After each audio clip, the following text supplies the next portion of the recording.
চলো পড়াশুনো করে আসি। অনেকদিন পড়াশুনো করা হয়নি, কিন্তু স্কুলেও যাওয়া নেই, স্কুল তালাবন্ধ, বেঞ্চ চেয়ার টেবিল ব্ল্যাকবোর্ড সবাই ধুলো পড়ে গেছে। তো পড়াশুনো তো করতে হবে। তো আমি তো বেসিক্যালি ইংলিশ ক্লাস নিই, দশম শ্রেণী নবম শ্রেণী। একটা গুরুত্বপূর্ণ বিষয় হচ্ছে, সেটা হচ্ছে রাইটিং। রাইটিং সেকশন নিয়েই আলোচনা করব। এর আগে আমি গ্রামার নিয়ে আলোচনা করেছি, প্রিপোজিশন, ফ্রেজাল ভার্বস ইত্যাদি। এবার রাইটিং এর একটা গুরুত্বপূর্ণ বিষয় আসছি। সেই গুরুত্বপূর্ণ বিষয়টি হলো নোটিশ রাইটিং। তো ক্লাসরুমে যাই, চলো। কেমন আছো ছাত্রছাত্রী সকলে? আজকে আমি আবার একটা ভিডিও বানাচ্ছি তোমাদের জন্য। সেটা হচ্ছে ইংরাজির নোটিশ রাইটিং, যেটা খুবই গুরুত্বপূর্ণ একটি বিষয়। তোমাদের নবম শ্রেণীতে এটি আসে, আবার এটি দশম শ্রেণীর যে মাধ্যমিক পরীক্ষা হয় সেখানেও আসে। তাছাড়া নোটিশ লেখাটা খুবই গুরুত্বপূর্ণ। আজকে তোমরা ছাত্রছাত্রী আছো ঠিকই, কিন্তু একদিন তো তোমরা বৃহত্তর জগতে প্রবেশ করবে। কেউ বা অফিসে যাবে, কেউ বা বড় অফিসার হবে, কেউ বা প্রধান শিক্ষক হবে। তো নোটিশ লেখাটা তোমাদের জানতে হবে, তখনও লাগবে। খুব প্র্যাকটিক্যাল জিনিস এই নোটিশ। এখন কথা হচ্ছে, নোটিশ কী, বা নোটিশ বলতে কী বোঝায়?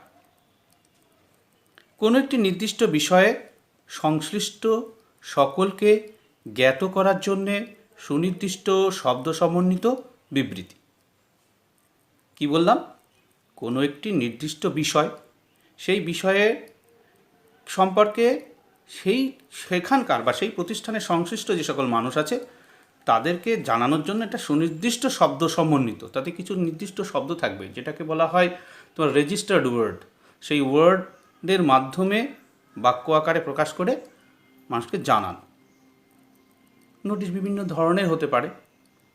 যেমন ধরো একটা অফিস আছে, অফিস থেকে কর্মচারীদের উদ্দেশ্যে, বিদ্যালয় থেকে শিক্ষক শিক্ষিকা শিক্ষাকর্মী ছাত্রছাত্রীদের উদ্দেশ্যে, ক্লাব থেকে সদস্যদের উদ্দেশ্যে আমরা নোটিশ লিখতে পারি।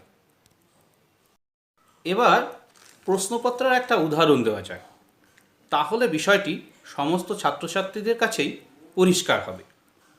যেমন মাধ্যমিক পরীক্ষা 1990 সালে একটা নোটিশ এসেছিল। সেই নোটিশটার একটা মডেলই আমি এখানে তুলে ধরছি। As the group captain of the educational tour team of your school, write a notice for participants in the next tour. Tell them about the time and place of assembly, things that they should have in their kits, date and time of return, inoculation certificate needed. Sign your notice at the bottom and make a space for it to be countersigned by your headmaster.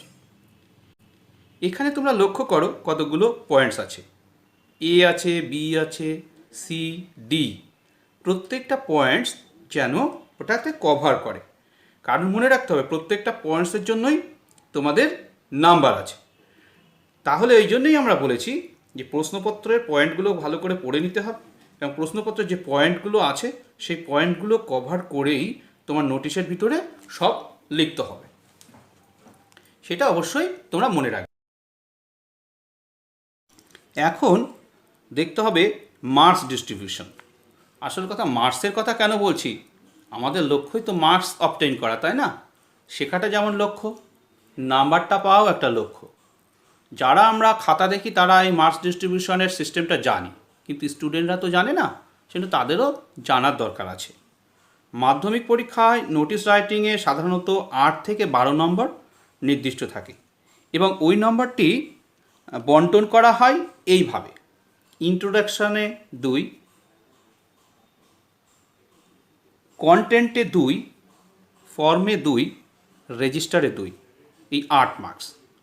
Introduction মানে প্রথম যে সূচনা শব্দটি লিখবে তাতে 2 থাকছে। ভিতরে যেটা তোমাদের ওই যে বললাম প্রত্যেকটা পয়েন্ট যেন কভার করে, সেটাই 2 থাকছে। নোটিশ লেখার একটা স্ট্রাকচারাল পয়েন্ট আছে, স্ট্রাকচার আছে, কেমনভাবে লিখতে হয় তারই 2 আছে। আর উপযুক্ত শব্দ সমন্বয়ের যে তুমি বেশ ওখানে প্রকাশ করবে তাতে 2 আছে। এবার এটা যখন 12 হবে তখন কন্টেন্টে মার্কসটা বাড়িয়ে দেওয়া হবে। এইভাবে তোমাদের মার্কস ডিস্ট্রিবিউশন হয়। এটা অবশ্যই তোমরা মনে রাখবে। এখন ফর্ম, কন্টেন্ট ও রেজিস্টার নিয়ে একটু আলোচনা করা প্রয়োজন। ফর্ম বলতে কি বোঝায়, মানে ফর্মে কোন কোন অংশ থাকে? Date, signature of the person issuing the notice, heading as a notice etcetera. তারিখ থাকবে, যিনি নোটিশ ইস্যু করছেন তার স্বাক্ষর থাকবে, নোটিশের হেডিং থাকবে। অতএব নোটিশে প্রতিষ্ঠান বা সংগঠনের নাম, ঠিকানা, নোটিশ জারির তারিখটি লিখতে হবে। প্রথমে লেটার হেডে প্রতিষ্ঠানের নাম ও ঠিকানা লিখতে হবে। তো এখানে আমি একটা উদাহরণ ছাত্রছাত্রীদের দিয়ে দিচ্ছি, একটা স্কুলের নাম লিখে দিচ্ছি, তাহলে তোমাদের সুবিধে হবে। যেমন স্কুলের নাম ধরো মালিদাহ হাই স্কুল, তুমি একদম লেটার হেডে লিখলে মালিদা হাই স্কুল, মালিদাহ, নর্থ 24 পরগনাস 743232 হলো। তার নিচে নোটিশ শব্দটি বড় হাতের অক্ষরে লিখতে হবে। টপ লেফট কর্নারে অর্থাৎ বাম দিকে সাবজেক্ট লিখতে হবে। টপ রাইট কর্নারে অর্থাৎ ডান দিকে ডেট লিখতে হবে। নমুনাটি পূর্ণাঙ্গ রূপে আমি দেখাচ্ছি, তাহলে সকলে আরও ভালোভাবে বুঝতে পারবে। Malida high school, HS, Malidah, north 24 Parganas 743232। Notice বলে বড় হাতের অক্ষরে লিখলে, বাম দিকে সাবজেক্টের SUB শুধু লিখলেই চলবে, লিখলে, ডান দিকে ডেট লিখলে। এবার শুরুটা আমি একটু বলে দিই, তাহলে সুবিধে হবে, যেটা কমন সবার ক্ষেত্রে তোমরা লাগাতে পারো। আবার নোটিশের শুরুটা বিভিন্ন শিক্ষক মহাশয় বিভিন্নভাবে করেন। আমি একটা গতানুগতিক ফর্মুলা দেখিয়ে দিলাম, এটাকে তোমরা ইচ্ছা করলে অনুসরণ করতে পারো। It is hereby notified for information of all the students of বলে ড্যাশ, ওই ড্যাশটা লিখতে হবে স্কুলের নাম, তুমি যে স্কুল থেকে লিখছো বা যে প্রতিষ্ঠান থেকে লিখছো। That our school has decided to organise বলে সাবজেক্ট, অর্থাৎ ওই সাবজেক্টে তুমি বিভিন্ন বিষয়বস্তু লিখতে পারো। অর্গানাইজ ম্যাজিক শো হতে পারে, অর্গানাইজ করোনা ইনোকুলেশন ক্যাম্প হতে পারে, ক্লিনলিনেস ডে অবজারভেশন হতে পারে, ইন্ডিপেন্ডেন্স ডে অবজারভেশন হতে পারে সাবজেক্টে। এবার অন লিখে কোন তারিখে হবে সেটা লিখতে হবে। তারপর ইন বলে সাল, অ্যাট দিয়ে স্থানের নাম। অর্থাৎ এই যে চারটে লাইন, এই যে একটা কিছুটা অংশ আমরা লিখলাম, এটা কিন্তু গতানুগতিক, এটা লক্ষ্য করলে আমরা শুরুটা করতে পারি অন্তত। তারপরের বিষয়বস্তু তোমাকে পরপর কিছু নমুনার মাধ্যমে শিখে নিতে হবে, যে তারপরে কি করে লিখবো, তারপরে আর কি কি জিনিস লিখতে হবে, তারপরের বিষয়গুলো পয়েন্টস অনুযায়ী লিখতে হবে। কিন্তু এই যে কথাটুকু আমি বললাম, এই কথাটুকু সমস্ত নোটিশের ক্ষেত্রেই কিন্তু তোমাদের লিখতে হবে। এবার এক একটা নোটিশের ধরন এক এক রকম, তার পয়েন্টস এক এক রকম থাকবে, তখন সেই পয়েন্টসের দিকে লক্ষ্য রেখে পরপর বিষয়বস্তুগুলো সাজাতে হবে। একেবারে নিচের ডান দিকে নোটিশ যিনি দিচ্ছেন তার স্বাক্ষর থাকবে, অর্থাৎ নোটিশ তো তুমি লেখা শেষ করলে, শেষ করার পরে তো সিগনেচার হবে, তো সেটা ডান দিকে হবে, লিখতে হবে সিগনেচার, তারপর ডেজিগনেশন বা পোস্ট, তারপর নোটিশ লেখকের স্বাক্ষর ও পদ। অর্থাৎ সিগনেচার বলে লেখে তার নিচে তোমার একটা সই থাকবে, আর তার নিচে লিখতে হবে তুমি কে। তুমি হতে পারো হেডমাস্টার, তুমি হতে পারো secretary of school sports organisation, স্কুলের যে খেলার যে সংগঠন, সেই খেলা সংগঠনের তুমি সেক্রেটারি, এই পোস্ট হোল্ড করো তুমি লিখলে। আর তুমি যদি ছাত্র হও তাহলে অবশ্যই সেটা কাউন্টার সাইন করতে হবে। নোটিশটি যদি কোনো স্টুডেন্ট দ্বারা স্বাক্ষরিত হয় তবে হেডমাস্টার দ্বারা প্রতি স্বাক্ষরিত হওয়া উচিত। এখন বিষয় হচ্ছে যে কাউন্টার সিগনেচার কিভাবে করতে হবে। কাউন্টার সিগনেচার করতে হলে এসডি অর্থাৎ সাইন্ড কথাটির সংক্ষিপ্ত রূপ লিখে অবলিক এবং ড্যাশ লেখা হয়, এবং নিচে হেডমাস্টার, হেডমিস্ট্রেস এই কথাটি লিখতে হয়। এবং তার নিচের লাইনে বিদ্যালয়ের নাম লেখা হয়। এটি নোটিশের বাম দিকের নিচের কোণে লিখতে হয়। যেমন আমি উদাহরণ দিচ্ছি, SD লিখলে, তার নিচে হেডমাস্টার হেডমিস্ট্রেস লিখলে, হেডমাস্টার মশাইয়ের নাম ধরো গোপালচন্দ্র ঘোষ তুমি লিখলে, তারপর মালিদা হাই স্কুল ব্র্যাকেটে HS লিখে দিলে। এই জিনিসটা বাঁ দিকের কোণায় লিখতে হয়, আর ডান দিকে থাকবে তোমার স্টুডেন্ট হিসেবে যে তুমি নোটিশটা দিচ্ছ সেইটা তোমার সিগনেচার থাকবে। অর্থাৎ তুমি যে প্রধান শিক্ষকের অনুমতি নিয়েই নোটিশটা দিচ্ছ তার প্রমাণ হচ্ছে এটি। মনে রাখবে, নোটিশ প্রেজেন্ট বা ফিউচার টেন্সে হয়। বেশিরভাগ ক্ষেত্রে প্যাসিভ ভয়েস ব্যবহৃত হয়। তাহলে কি বললাম, প্রেজেন্ট বা ফিউচার টেন্সে হবে এবং প্যাসিভ ভয়েসের ব্যবহারটা একটু বেশি করতে হবে। তোমাদের বলা হচ্ছে, করা হচ্ছে, এই রকম আর কি ব্যাপারটা। You are notified, you are requested, এই যে এইরকম ব্যাপারটা থাকবে। এবার হচ্ছে কন্টেন্টের অংশ। এখন কন্টেন্ট বলতে ভিতরে কি জিনিসটা থাকবে, এই অংশটিতে থাকবে ইন্ট্রোডাকশন এবং প্রতিটা পয়েন্টকে লক্ষ্য করে সংক্ষিপ্ত বাক্য। কন্টেন্টের শুরুতে নিম্নলিখিত এক্সপ্রেশনগুলি আমরা ব্যবহার করতে পারি।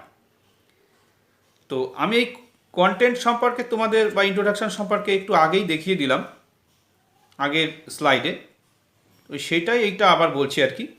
তো এখন এই ইন্ট্রোডাকশন কেমন হয়, dash are hereby notified, তার মানে you are hereby notified, অথবা লিখতে পারো you are hereby informed, অথবা লিখতে পারো we are pleased to dash, please to inform you, এরকম আর কি।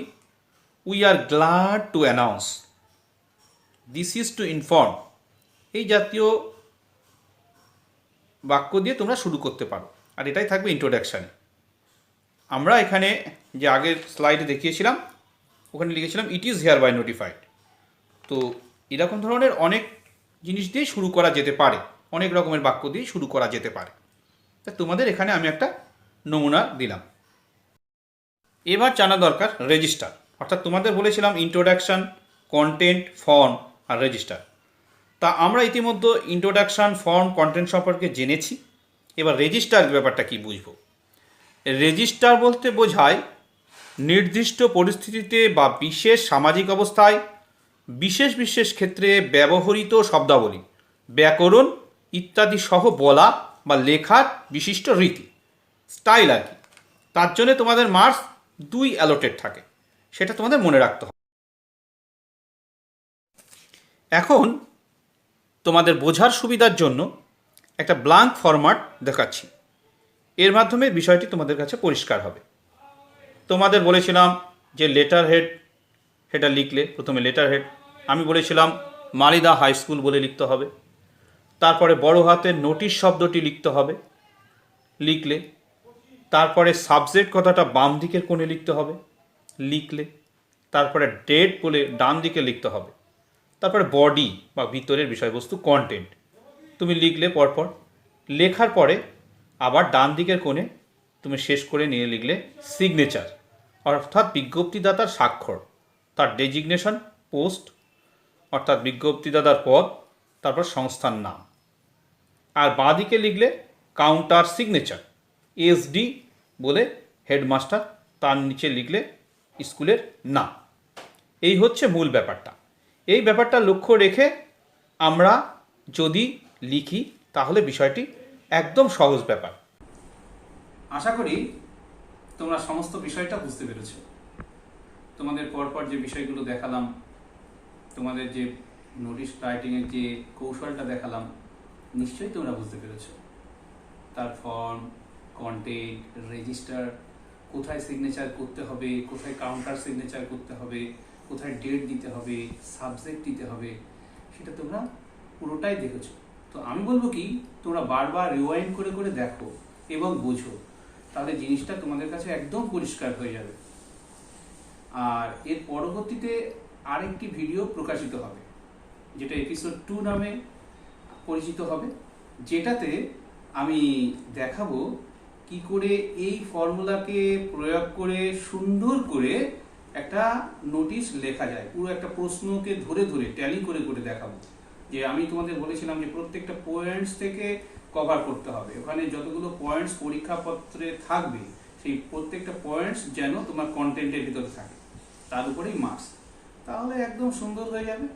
তাহলে তোমরা সবাই সুন্দর করে এটা দেখো। এখন দেখো ক্লাসরুম তো নেই, এই প্যান্ডেমিক সিচুয়েশনে সমস্ত কিছু বন্ধ। এইভাবে যদি আমরা কিছুটা এগিয়ে যেতে পারি সেটাই তো ভালো, তাই না? তাহলে ভালো থেকো সবাই, সুস্থ থেকো, সুন্দর থেকো।